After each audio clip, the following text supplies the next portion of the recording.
Pemerintah Kabupaten Kediri melalui Dinas Perikanan menggandeng beberapa dosen Institut Pertanian Bogor IPB menggelar program dosen pulang kampung IPB University pada Rabu 30 Juli 2025.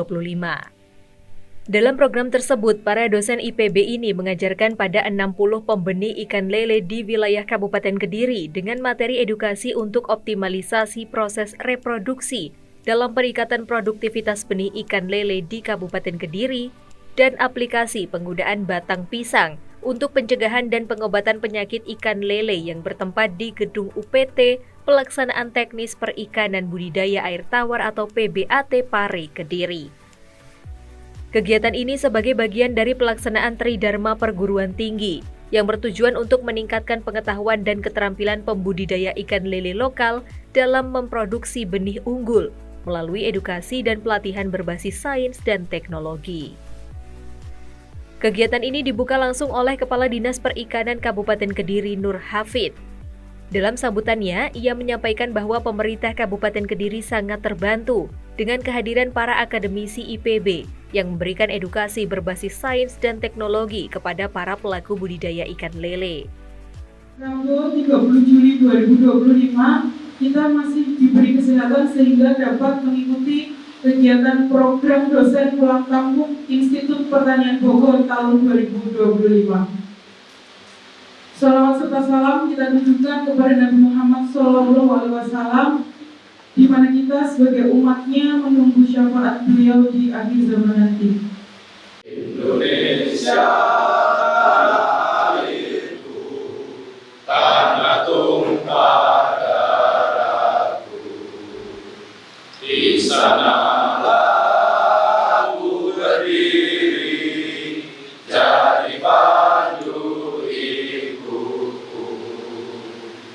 Indonesia bangsaku, bangsa dan tanah airku, marilah kita berseru, Indonesia bersatu. Hiduplah tanahku, hiduplah negeriku, bangsaku, rakyatku semuanya.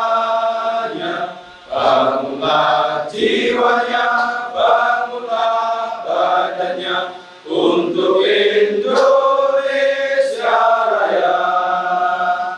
Indonesia Raya, merdeka, merdeka, tanahku, negeriku yang ku cinta. Indonesia Raya, merdeka, merdeka, hiduplah Indonesia Raya. Indonesia Raya, merdeka, merdeka, tanahku, negeriku yang ku cinta. Indonesia Raya, merdeka, merdeka, hiduplah Indonesia Raya. Assalamualaikum warahmatullahi wabarakatuh. Waalaikumsalam. Yang saya hormati Ibu Profesor Widiasi Asri Udin dan Profesor Alimuti. Di Kabupaten Kediri pada tahun 2024 lalu menghasilkan 17 miliar ekor benih ikan lele per tahun. Sedangkan target untuk produksi benih ikan lele di tahun 2025 sebesar 18 miliar ekor ikan lele. Memikirkan pengembangan budidaya ikan di Kabupaten Kediri. Bapak Ibu sekalian, teman-teman penyuluh pembudidaya ikan, pada pagi ini kita sangat berbahagia ya, karena jenengan tak usah nyanyi IPB, tak usah kuliahnya IPB, nanti akan dikuliahi oleh profesor-profesor perikanan ya. Daripada yang IPB kalau bayar tak semester benar berarti 5 juta ya gitu.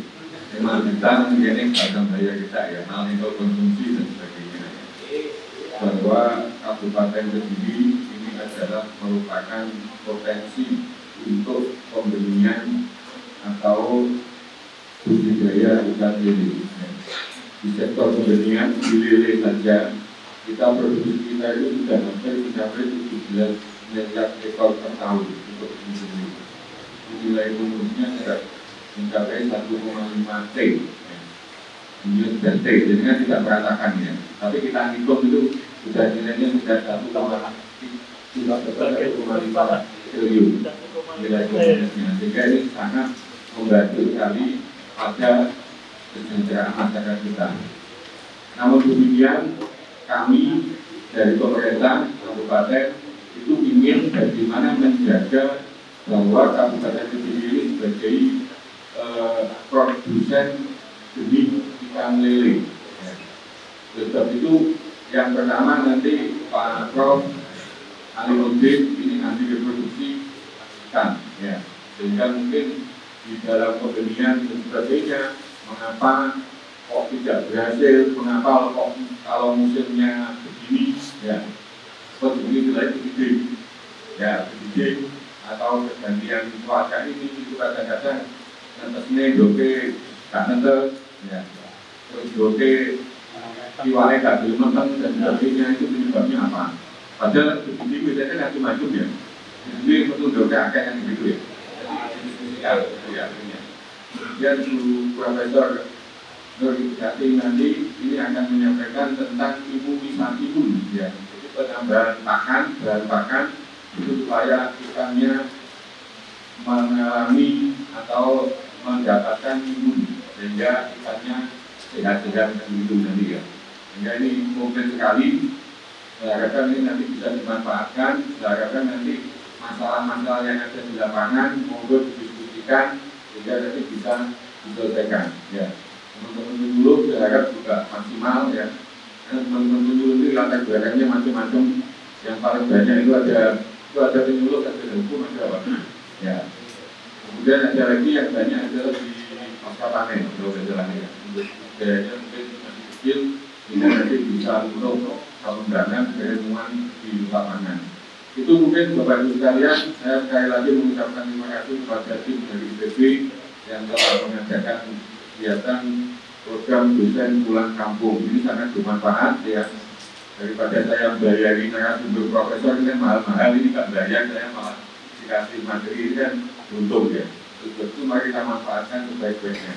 Itu yang mohon maaf. Assalamualaikum warahmatullahi wabarakatuh. Pelatihan ini merupakan kegiatan lanjutan dari pelatihan yang telah dilakukan pada tahun sebelumnya dalam skema program yang sama, yaitu Dosen Pulang Kampung 2024. Melengkapi pelatihan pada tahun lalu yang membahas mengenai pencegahan ikan melalui vaksin, probiotik, dan penjagaan kualitas air. Pelatihan tahun ini berfokus pada aplikasi penggunaan batang pisang untuk pencegahan dan pengobatan penyakit ikan lele. Positif bagi pemerintah Kabupaten Kediri ya, karena memang dari Fakultas Perikanan IPB itu mempunyai program namanya Dosen Pulang Kampung. Sehingga di Kediri potensinya itu adalah ikan lele. Sehingga saat ini kondisi ikan lele itu sudah mulai ada perubahan-perubahan genetik. Sehingga kita perlu untuk meningkatkan kualitas calon induk. Otomatis dari IPB kemarin sudah saya sampaikan permasalahan-permasalahan yang ada di Kabupaten Kediri, terutama di reproduksi induk lele. Ada ini target ke depan Pak? Target ke depan kita peningkatan untuk produksi benih lele, ya. Sehingga dengan kualitas calon induk yang baik, itu otomatis nanti produktivitas induk itu akan lebih baik lagi. Ya, kita harus memanfaatkan ini karena ini ilmu yang sangat penting yang mungkin jarang dari perguruan tinggi itu langsung ke masyarakat. Sehingga trik-trik apa? Jadi kondisi sekarang itu kan pembenihan itu kan kalau pergantian musim atau musim panas itu kan kualitas telurnya jelek. Nah, mungkin ada trik-trik dari perguruan tinggi itu bagaimana meningkatkan supaya tidak ada perubahan itu. Bagaimana menyiasatinya. Pada narasumber pertama yang disampaikan Profesor Dr. Sri Nuryati SPI MSI, Ketua Tim sekaligus Guru Besar Bidang Kesehatan Ikan di IPB University, Putra Daerah Kediri. menyampaikan materi mengenai suplementasi pakan dengan imunostimulan dan praktikum pencampuran imunostimulan bersumber batang pisang dan ragi tempe pada pakan ikan. Profesor Sri Nuryati tergerak untuk mengabdi dan menyumbangkan ilmu kepada masyarakat sehingga produksi ikan dan kesejahteraan masyarakat pembudidaya di daerah kelahirannya dapat meningkat. Pak Ali Romen nanti, ini Pak Ali ini nanti dari Sulawesi ya, Sulawesi Selatan.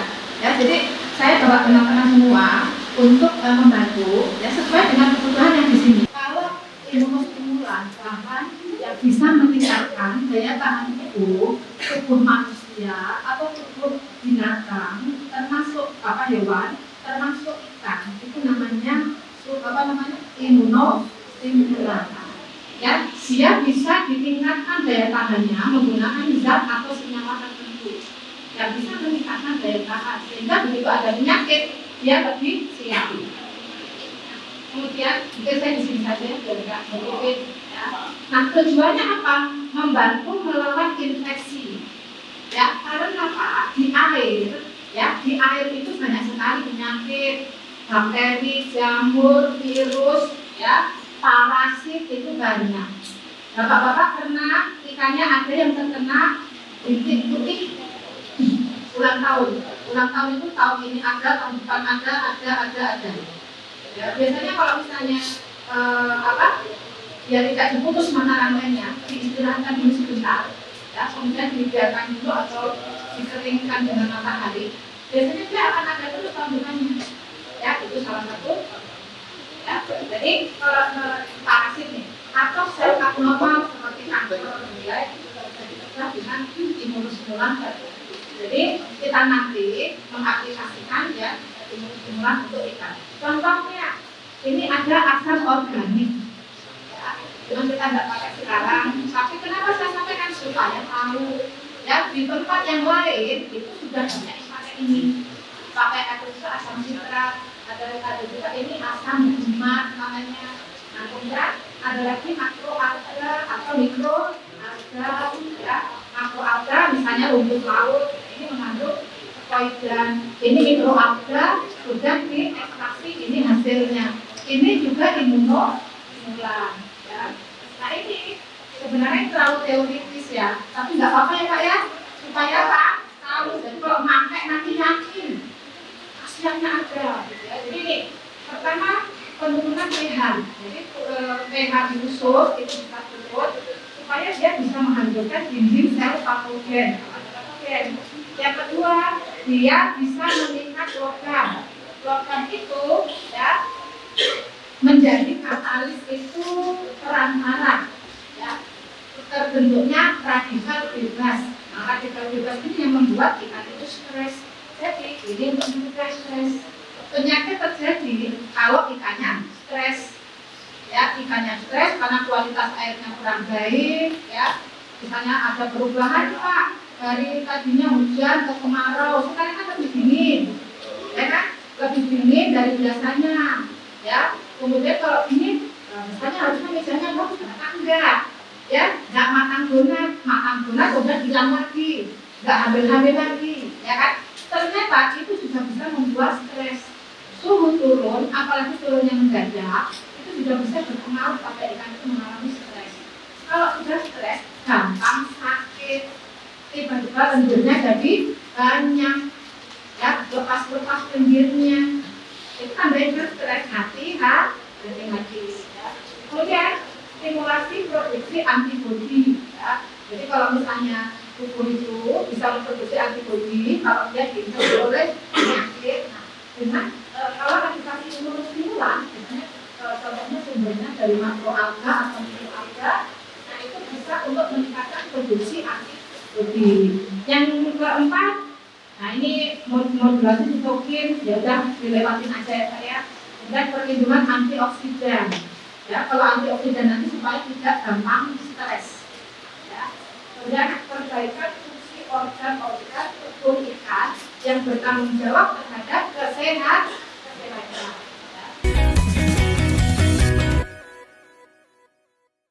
Ya, jadi biasanya tadi kan saya sampaikan ya untuk 1 kilo kita tambahkan 0,75 gram. Ya, timbangan kecil-kecil gitu Pak, online juga banyak. Ya, timbangan ya di dinas juga ada. Ya, jadi ini kira-kira setengah kilo aja ya, 1 kilo ya. Yang sudah ditimbang berapa? 1 kilo. Oh ya 1 kilo. Ya, kira-kira 1 kilo. Oh ini tuh buat.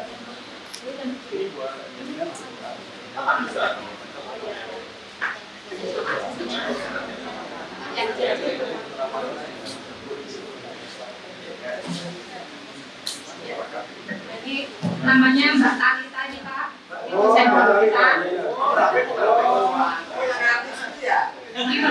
Seperti artis apa ya? Ya, Namanya mirip ya. Nah itu Mbak ada itunya timbangannya juga. Ini Mbak Talita, yang kedua Mas Gusti Latov.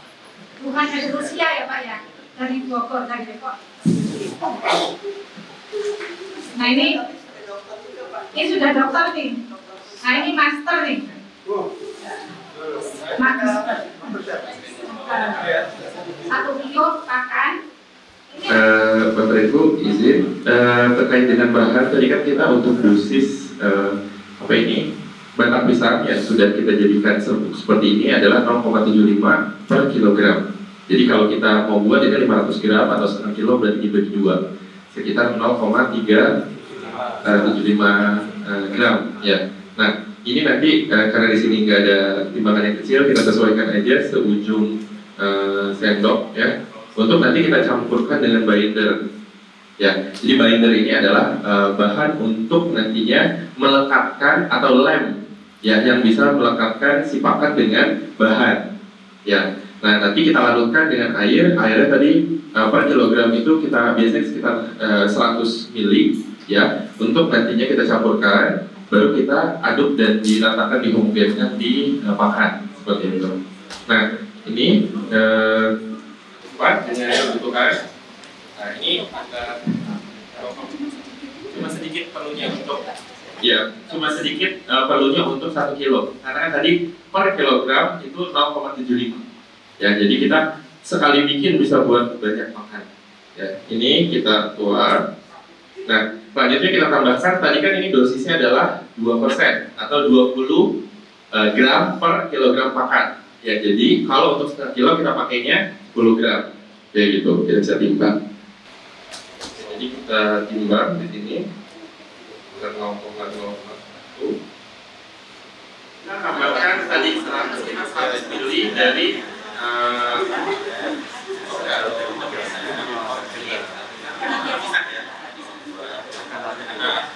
tambahkan sama air. Jadi kalau bisa airnya air yang bersih gitu ya, yang tidak ada kemungkinan untuk adanya kontaminasi dari patogen. Bisa juga Pak, airnya direbus dulu sampai mendidih, sampai dingin, baru dipakai. Ya, nah nanti ini kita larutkan ya, maksimal 100 ml, jadi nggak usah terlalu banyak ya. Nah ini kita larutkan ya.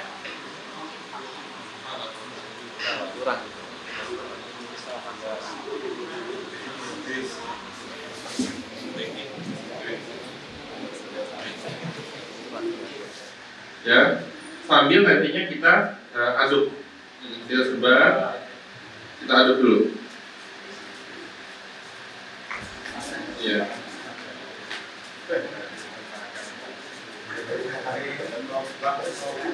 Makan kompak ini. Nah,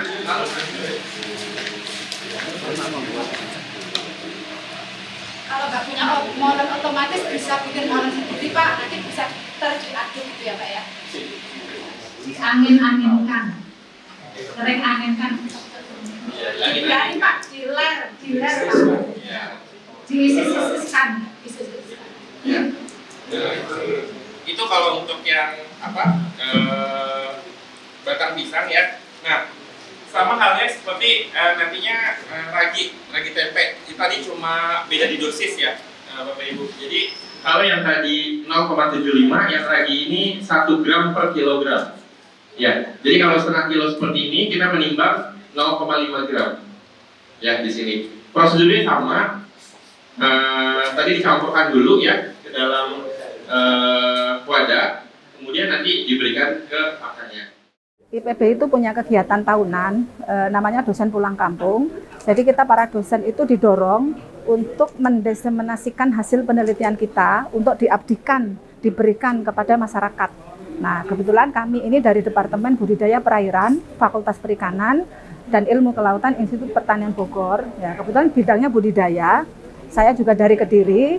Nah, jadi saya ajak teman-teman saya, bukan cuma dari Kediri, Pak, dari yang lain-lain itu bisa, gitu ya, untuk mendiseminasikan hasil penelitian yang berkaitan dengan ikan lele, baik dari reproduksi maupun pembenihannya, gitu ya, kemudian kesehatannya. Nah, kalau nutrisi sudah tahun kemarin, gitu ya, ini tahun kedua kebetulan kita di Kediri, gitu ya. Nah, topik untuk tahun ini yang pertama itu adalah terkait dengan nanti Prof. Alimuddin ya, yang ini ya, bidangnya reproduksi. Nah, kemudian yang bagian saya nanti adalah suplementasi pakan ya dengan peningkat imunitas untuk meningkatkan kesehatan atau imunitas ikan lele ya supaya lebih sehat gitu ya dan lebih tahan terhadap penyakit gitu ya. Jadi dua materi ini yang akan kita sampaikan pada hari ini, pertama oleh Prof. Alimuddin dan kedua oleh saya sendiri gitu ya. Menurut jenengan untuk di Kediri ini potensi untuk ikan lele seperti apa? Potensinya sangat besar, Pak. Gitu ya. Jadi potensinya sangat besar seperti yang tadi disampaikan oleh Bapak Kepala Dinas Pak Nur Hafiz tadi. Ya, karena sangat besar. Jadi terutama benih ya.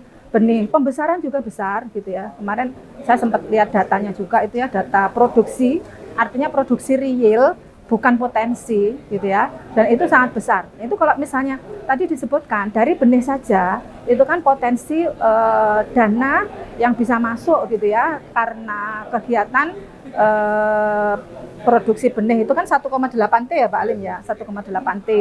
Nah, itu jadi kita sinergi nih ya, bidang-bidang ada di IPB ini kita diseminasikan hasil-hasil penelitiannya demi kemajuan budidaya lele, baik pembenihan maupun pembesaran. Karena dua-duanya itu juga potensial. Ya, pembenihan maju, harapannya kemudian pembesaran ya dari benih sampai besar sampai ukuran konsumsi itu maju juga. Itu harapannya. Sementara itu, pemateri kedua, Profesor Dr. Alimuddin SPI MSc, menyampaikan materi tentang seleksi induk ikan lele dan penggunaan fitohormon dari ekstrak buah pinus untuk mempercepat pematangan gonad ikan lele.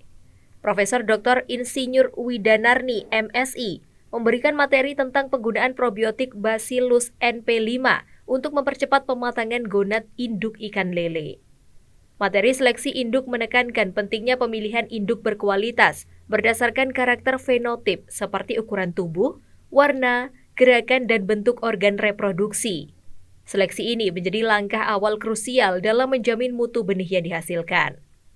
Selanjutnya, peserta diperkenalkan pada teknologi fitohormon dari ekstrak buah pinus sebagai alternatif alami untuk merangsang ovulasi pada induk ikan lele betina. Yang dimaksud di sini adalah memilih calon induk yang bagus. Tapi saya tidak akan masuk ke terlalu teori ya ke bapak-bapak ibu. Kalau ini di kitab kuning ada nggak ya? Beda ada ya? Nah, ini kitab kuningnya orang genetika bapak-bapak ibu. Jadi kalau membuat bahasanya kasar, mempunyai anak yang soleh, soleha, berdoa, anggaplah ini anak soleh, soleha, ibunya soleh, bapaknya soleha, baliknya. Sengaja dibalik, soalnya ini sudah mendekati jam itu ya. Kalau tuh cerita masih pagi masih serius. Mendekati jam 1 tambah. Nah, yang ini misalnya rumahnya dekat surau masalah lingkungannya bagus, anaknya akan terbentuk lebih bagus ya. Nah, kalau ikan ini inaknya besar, panjang, jangannya cakep, bibir pakai kopea atau manusia lagi. Nah, kalau dikawinkan diharapkan anaknya tumbuh cepat, tahan penyakit, rasa dagingnya enak, harga jualnya tinggi terus. Ya. Nah, yang ini memang kadang-kadang kualitas induknya bagus, airnya jelek, tentu tidak bisa tumbuh cepat, yang bisa kena penyakit tadi yang harus diirigasi. Ya. Jadi lingkungan tempat meliharanya juga harus bagus, makanannya bagus, ada produksi nantinya misalnya banyak beniknya, ya satu induk sekian ratus ribu misalnya per ekornya. Jangan terlalu lama di sini ya. Penyampur bahasa Sunda maka belum dilatih semua. Nah ini lebih detail lagi, kita berikan misalnya atau dinas Kediri memberikan induk yang bagus ke bapak ibu, gitu ya. Tetapi waktu memelihara induknya, makanannya kurang bagus, ya. Oh, airnya kurang bagus, kena penyakit, gitu ya. Jadi akhirnya nggak apa-apa karena ini colokannya, nggak apa-apa. Ini nggak nyala. Makanannya kurang bagus, airnya kurang bagus, maka induknya juga tidak bagus ya bapak ibu. Nah kalau induknya tidak bagus, tentu kita bisa menghasilkan benih unggul. Dan alhamdulillahnya ternyata pembeli dari Kediri ini mengekspor benih banyak sekali ke Bogor. Karena juga dalam Bogor itu produksi, kebetulan anak saya juga pembeli lele ya, Bapak Ibu, saya di kampus anak pembeli lele. Jadi satu siklus itu anak bisa memproduksi 100 sampai 200 ribu ekor. Itu kali 2 ekor. Materi terakhir membahas penggunaan probiotik Bacillus NP5 yang berfungsi mempercepat pematangan gonad dan meningkatkan kualitas telur. Probiotik ini berasal dari bakteri usus ikan nila yang telah terbukti meningkatkan efisiensi reproduksi dan daya tahan induk terhadap stres lingkungan. Selain pemaparan materi, juga terdapat diskusi dengan pembudidaya terkait permasalahan yang dihadapi oleh pembudidaya ikan lele. Profesor Dr. Alimuddin SPI MSc menegaskan bahwa kolaborasi antara perguruan tinggi dan masyarakat menjadi kunci dalam pengembangan sektor perikanan yang inovatif dan berdaya saing. Berbagi ilmunya, kita belajar lagi dan flashback lewat. Saya A.E. Budiarso dari Tulungagung. Mungkin kita mau sharing Pak, atau perlu mengingatkan kembali atau diingatkan kembali tentang manajemen perawatan ikan, terutama budidaya lele, tentang pembibitan. Nah, untuk perawatan biasanya kan dulur-dulur peternak atau pembudidaya sekalian merawat ikan juga merawat air, ya kan? Nah, tentang aplikasi bebrok tadi, ya, istilahnya kalau di tempat kita bebrok. Nah, itu jenis dari pisang itu semuanya kandungannya sama atau bagaimana atau tertentu? Ketersediaan induk banyak itu di data kami memang musim hujan Pak. Tapi dari hasil yang diperoleh bahwa dia bisa lebih cepat matang, lebih cepat matang kembali setelah memijah. Kalau ingin diuji kan banyak yang menguji di sini, paling tidak 1 bulan sebelum masuk musim kemarau itu mulai diberikan. Insya Allah itu akan lebih bagus hasilnya, lebih banyak induk yang matang gonad, dan ini lebih cepat matang gonad kembali dibandingkan ikan yang tidak diberi gitu. Baik, perkenalkan nama saya Profesor Dr. Alimuddin SPI MSc. Kami sekelompok dari dosen-dosen Departemen Budidaya Perairan Fakultas Ilmu Perikanan dan Kelautan IPB Bogor, yang akan kami share ke para pembenih dan pembesar ikan lele di Kediri ini adalah terkait dengan masalah pada musim kemarau mungkin kurang sesuai lingkungannya, ya, tidak mau kawin gitu ya. Nah, kami akan menyampaikan bagaimana agar ikan lele bisa memijah atau kawin kalau bahasa manusia ya di musim kemarau. Biasanya kan mereka memijah di musim hujan ya. dan bagaimana caranya membuat induk dan benih unggul ikan lele sehingga teman-teman nanti di Kediri ini bisa lebih mandiri induk dan benih. Melalui program ini, IPB University berharap dapat terus mendorong diseminasi ilmu pengetahuan terapan yang berdampak langsung pada kesejahteraan masyarakat lokal. Tim Liputan, Toho TV.